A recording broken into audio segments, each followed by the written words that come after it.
As PhD researchers, we know how challenging it is to carry out research from the beginning to the end and having to design your own studies, learning about the methodologies, and having to carry them out. Having access to AI significantly simplifies the game.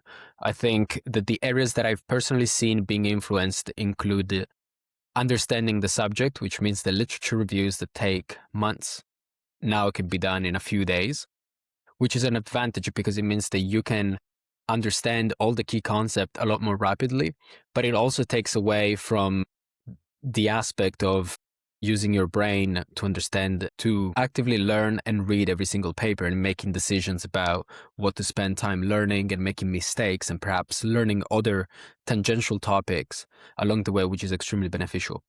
Another benefit that we see every day is the use of coding tools that allow us now to create extremely advanced codes to do statistical analysis or modeling behaviors of humans or economic outputs. And at the same time, we can also explore tangential subjects. So the interdisciplinary aspect of our research is now enhanced. To me personally, I space from energy to economics, to politics, to mathematical modeling. And so I can easily do that and also learn about some of the key aspects that somehow I'm missing throughout my research. But I also feel that there are some disadvantages in using AI continuously. Sometimes I lose power in my own judgment. Sometimes we don't develop the same level of intuitions that our predecessors had to develop throughout their own PhDs. And to some extent, we don't learn the intricacies of building the methodologies from scratch and making mistakes. This is perhaps related to my own research because it requires a lot of modeling and a lot of interviews with stakeholders. You come from a completely different type of research. How do you use AI and what do you consider an advantage or a disadvantage in your case? The first being that I think AI has produced some very powerful tools that enhance the research in ways that are very time-saving and very powerful in terms of what you can do with it. For example, as you said, the AI coding agents, you can make data analysis tools that were far beyond anything that we could have made previously. And many biologists are not coders. And I think vice versa. And now those two worlds have been bridged, which is fantastic. And it allows so much more powerful things to be done.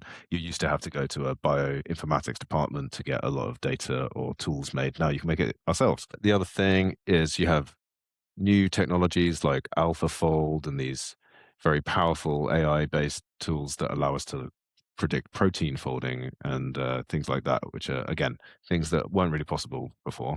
However, I do completely agree with you that the idea of like cognitive offloading has perhaps damaged our ability to learn from doing a PhD or just being a scientist in general, really. I mean, I think the classic narrative is that part of the PhD, and one of the main things you learn from the PhD, is to be good at solving problems because things are difficult. So when things are not difficult, and as you said, a literature review can be done in a few minutes, are you really learning what it means to be a PhD student? And I think the key question forwards from this point is, are you really going to be a good scientist in the age of AI when you haven't learned those skills?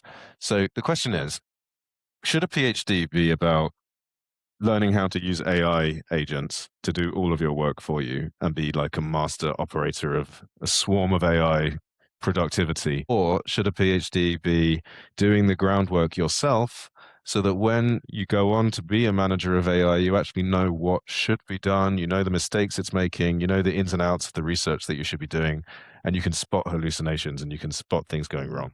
Which do you think is the answer to that? Or maybe a mixture?